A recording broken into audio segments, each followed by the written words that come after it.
fait. Cette affaire, Adji Sarr, Ousmane Sonko, 14 morts, des révélations, des commerces qui ont été saccagés, audition yi ñu ngi koy poursuivre gis nga jàkkaarloo bi nga xam ne amoon na diggante ki nga xam ne mooy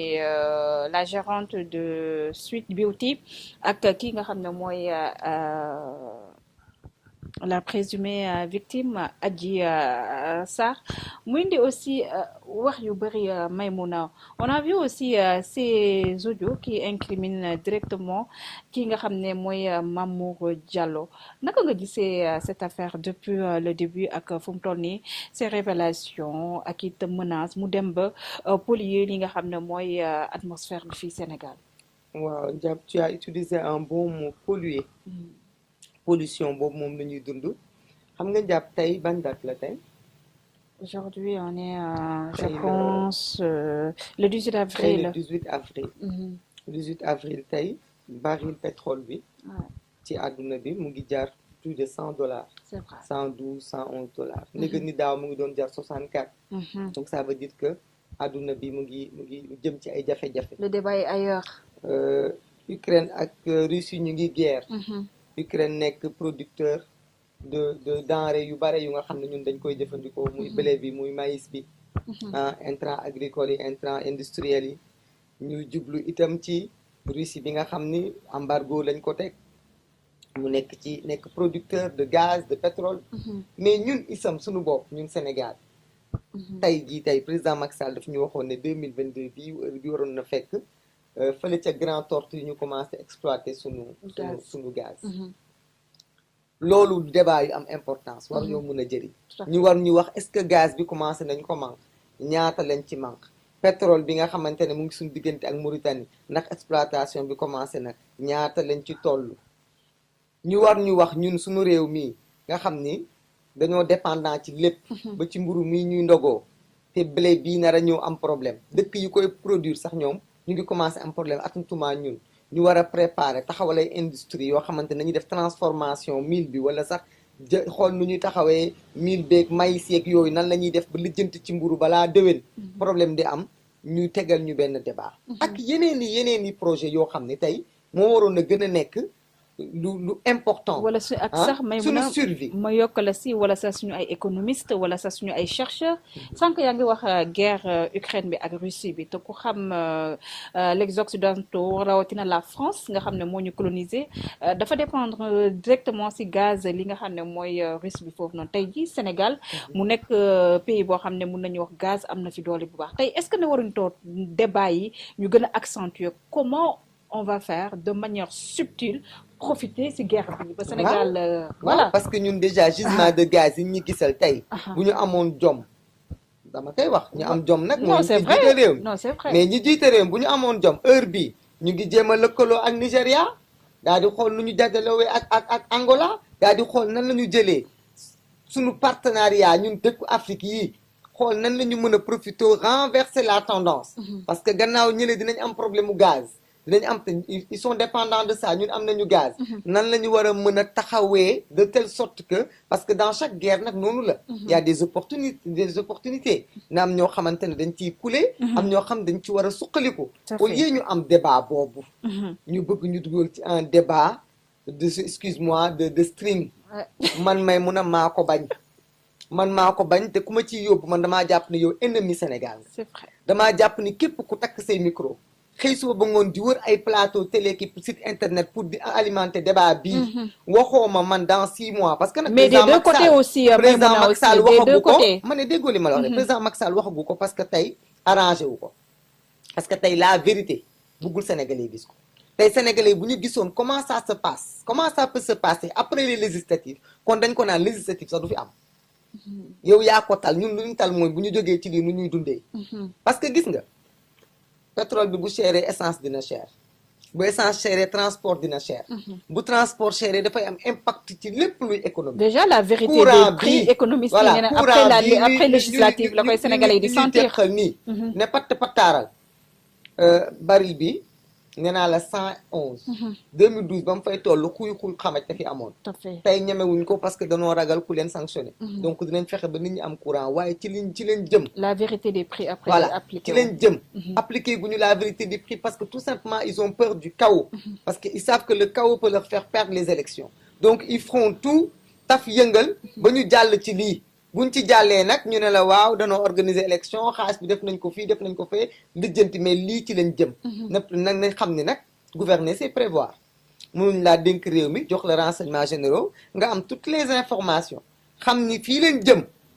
nga préférer parce que nag le débat public qui l'a installé qui le laisse s'installer la justice parce que cette même justice l'année dernière bi ñu bëggee débat bi génn ci plateau télé yi ils ont dit que ku ci wax am nga maay avec la loi ñëpp noppi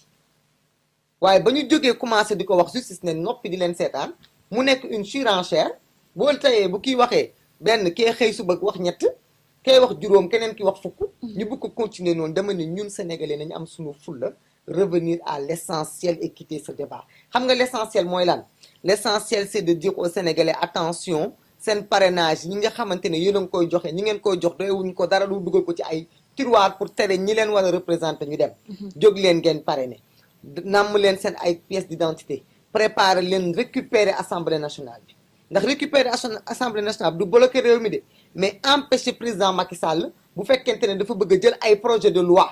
yoo xamante ne daf ko nar a jàllale ci assemblée pour saxal nguuram ñu mun ko koo tere bu fekkee nag fi mu jëmale réew mi moo baax ñu mun ko ci encourager parce que nag lii c'est un cap décisif qu'il ne faut pas rater il faut que sénégalais yeewu te bàyyi yi nga xamante ne amul bopp amul geen amul leen benn njëriñ lu dul yokk seen i bàkkaar amul leen benn njëriñ lu dul yàq suñu société suñu doom di yeewu suba ba ngoon di dégg ay viol yoo xamante ne banaliser nañ ko di dégg ay déclaration yoo xamante ne bu gën a ñaaw sa morom man de képp ku koy def jéppi naa la sip naa la képp ku koy def jàpp naa ni tu es un ennemi de ce pays là tu es un ennemi de ce peuple là te yow li nga bëgg ci Sénégal du lu rafet du lu baax parce que nag Sénégal tey ku ko bëgg wax ko dëgg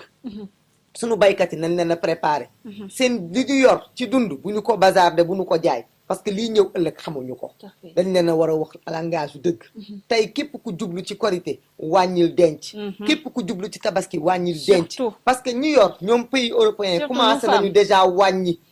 seen lépp lañ commencé def à l'économie surtout nos femmes voilà mais ñun femmes ñu ngi nar a jëm bientôt ci ay cérémonie il faut ñu xam ni suba bëccëg dina am yoo xamante ne les choses peuvent être difficiles parce que ñun nag on n'est pas un pays isolé dans le monde on sera forcément dina li am ci adduna bi dina am impact ci ñun kon nañu fagaru nañu préparé wu nañu taxaw parce que nag bu ñu taxawulee bu ëllëgee dinañu màtt suñu baaraam te nag fan lañ koy waxee donc vraiment c'est le débat important aujourd'hui c'est déjà de demander au président Macky Sall mais sunu pétrole bi il y a 2 ans de cela dañ fi doon xeex ci affaire aar lu ñu bokk ñu nañu bientôt président Macky Sall wax na ko fi keroog rek la génnee fi ay diplômés au niveau de ñu tudd centre bi nekk Diamniadio centre Abdou Diouf bi tabal leen ay médailles ñooñu est-ce que commencé nañu liggéey sunu pétrole bi président Macky Sall foo ci toll ci exploitation sunu gaz bi kañ la ñuy xeeñ ndax gaz sax dafa manqué jigéen ñaa ngi wër di wër ay gaz te ñun heure bi waroon na fekk ñu commencé am sunu gaz nga xamante ne gaz du fi jar dara 1000 francs lay jar wala 500 fan nga ci toll waxal ci débat yooyu waxal ci li nga xamante ne moom moo ñu ñor waxal ci sunu hôpitaux yi nga xamante ne préféré nga jël xaalis voilà préféré nga jël xaalis def ko ci ay BRT gas nga dëkk bi yépp def ko ay kàmb ba fi ñu toll nii ba nawet bu tawee xaw ma fu la ñuy jëm lépp pour am 3e mandat waa léegi bala ngay wax ci ay tali wax ci ay pont waxal ci hôpitaux yi jëlal hôpitaux yi jël ñi fa ne nga formé waat leen ñun débat yooyu moom moo ñu soxal ku matu ci ñun mucc. Est-ce que la solution moo nekk déjà avec cette histoire d'Aïssatou Sokhna dafay nekk rek mun nañu wax ne la face visible de l'iceberg à chaque fois les femmes au Sénégal heure bu ñuy accoucher dañuy ñàkk seen bakken tey jii nii est-ce que solution bi moo nekk ñuy licencier ay directeurs ci ay seen ay postes lan moo war a nekk solution définitive à ce problème. non taf yëngal la parce que xam nga directeur bi moom du docteur. tout à fait. Il nous faut un ministère du savoir-vivre. Parce que tout ce qui se passe dans les hôpitaux et dans d'autres centres d'autres institutions publiques, petits ministères et mairies, il faut Sénégal ñu restaurer soit éducation civique ci école yi non le civisme. soit ñu créer benn ministère du savoir-vivre du ministère du savoir-vivre dina permettre nit ñi ñu xam comment accueillir les gens tout à fait. parce que souvent les gens on les accueille pas parce qu'on ne les respecte pas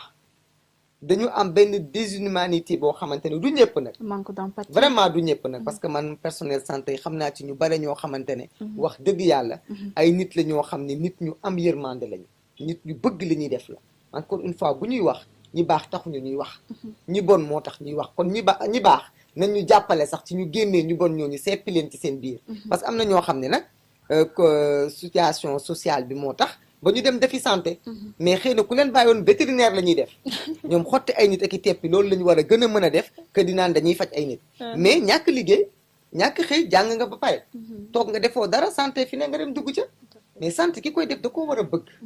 ah du koo xamante ne dafa bëgg def mécanique mbaa bëgg a daaje ki yooyu moom ngay moom a ñëw dem defi santé ku nekk ak li nga xamante ne moom la am prédisposition mais ñu bare ñu ngi ci santé bi tey buñ leen proposé woon leneen xëy na danañ dem ci leneen loolu bàyyi santé bi itam bu fekkonte ne vraiment jox na ak am ak yelleefam ñi fay liggéey ñu mettre leen à leur valeur xëy na yeneen jeunes yoo xam ne tey ñu ngi choisir dem nekk ay commerciaux wala nekk leneen dinañ doon dem ci santé bi parce que xëy na am nañu yéenewu faj seen moroom taxaw nit ci cas de métit donc loolu yëpp ci sous-développement lay amee mooy suñu plateau médical bi aussi il faut des places des gens qu'il faut à la les hommes qu'il faut et les femmes qu'il faut à la place qu'il faut tey aujourd'hui les gens font des métiers parce que amuñu choix journalisme bi ngay def yoo xam ne vocation la da nga ko bëgg depuis des années je te connais mais am na ñoo xam ne ils le font parce qu'il faut qu'ils gagnent de l'argent amuñu ci benn respect amuñu ci benn déontologie parce que c'est tout simplement le salaire à la fin du mois loolu nag il faut pour mu am ñu gën a tàggataat nit ñi il faut formation bi ñu renforcer ko njàng mi ñu renforcer ko fay payoor gi ñu yokk ko payoor nag pour nga yokk ko minorité bi jiite réew mi motuñu sax 1% te nekk ay multimilliardaires ñooñu ngay wàññi seen ay revenus pour nga mën beneen majorité bi nga xam ne ñoom dañuy daan seen doole di yeewu suba di liggéey nga mën leen fay décemment te c'est pour ça nag que nous nous opposons à la politique du président Macky Sall amuñu problème ak jëmmam amuñu problème ak ñi mu àndal ni muy doxalee moom la ñu am problème parce que dañu jàpp ne c'était un homme qui quand il est venu il nous a proposé rupture yi mu ñu proposé woon 2012 ba ñu xeexoon ñun le régime libéral ñun Ablaye Wade dañ koo xeex 2012 parce qu'il faut pas aussi que les gens mélangent c'est pas parce que même mun a jàppale woon Karim Wade bi mu nekkee victime d'injustice qu'elle est comptable du régime de Ablaye Wade nous on a combattu le régime d'Ablaye Wade on s'est dit que Macky Sall dafa war a falu deuxième tour ñëpp jàppale nañ ko mu falu parce que dafa waxoon nit ñi rupture waxoon nit ñi yoonu yokkute waxoon nit ñi nit ñëpp dañuy bokk ñu jël li nit ñi moom nit ñi bokk ko mais tey gis nañu même affaire sociale bi ñu wax naxee mbaay la c'était sa politique et puis là ce qu'ils ont dit même les gens de bourse sociale c'est juste des bourses à parrainage tous les gens qui ont reçu de l'argent leurs cartes d'identité sont kidnappés loolu itam nañ ci wax parce que tamit lebal nit ki xaalis wala defal ko formation jël carte d'identité téye ko man am na gox yoo xam ba ma fa demee pour ñu parrainel ma mais seeni carte d'identité sax nekkul ci seen loxo dañ leen nax na leen jox leen ñu ko ñu jox leen ay financement ba léegi ba sànq joxuñu leen seeni carte d'identité ça c'est grave loolu aussi dafa métti Maïmouna Bousso je rappelle que vous êtes la présidente du mouvement Force Citoyenne ça a été un plaisir d'être ici avec vous waxtaanee lépp rek loo xam ne ñeel na wàllum actualité man mbégte laa ba ak bànneex lay am à chaque fois su may entretenir ak yow ça a été un plaisir le mot de la fin plaisir partagé Ndiap le mot de la fin daal ñaanal ñi ñëpp ñu eggali koor gi ci jàmm mais di leen ñaanal itam ñu profité ci li des ci koor gi barewul il reste pas beaucoup de temps mais il reste peut-être même pas 2 semaines et quelques pour les parrainages donc je demande aux gens de s'activer may wax itam Ndiap nga may ma loolu xam naa promotion le site bi di ngeen ma ko may may wax nañu ni parrainage parrainer Maïmouna Bousso ne veut pas dire trahir le parti ou la mouvance boo nekk mun nga nekk de Macky Sall nga jàpp ni cette dame je dois la parrainer parce qu'elle a du mérite et peut depuis tout son cheminement elle doit pouvoir me représenter à l'Assemblée nationale ma parrainel ko mun nga nekk Pastef nga jàpp ni war nga parrainel Maïmouna Bousso mun nga nekk APR mun nga nekk PDS feneen ak feneen mun nga nekk sénégalais lambda il faut que les gens comprennent que parrainer, quand tu es sûr que ton parti a assez de parrains, hein, parrainer des listes comme les nôtres et d'autres citoyens, c'est tout simplement favoriser cette démocratie-là, que cette pluralité, parce qu'il n'est pas dit que on a les parrains, on sera à l'Assemblée nationale. Ouais. Mais déjà, c'est encourageant. Ce serait encourageant de voir que les Sénégalais parrainent nos listes. Donc, les listes sont en train de circuler. Vraiment, moi, je voudrais que les gens parrainent. Comme ça, moi, Maïmouna peut se dire que, bon, le combat que je fais n'est pas nul. Les gens ont envie que je continue de parler. Parce que sinon, si les gens ne le font pas, bon, après, je vais me dire que, bon, est-ce que nous def yëfu mbàkke mbàkke rek man tamit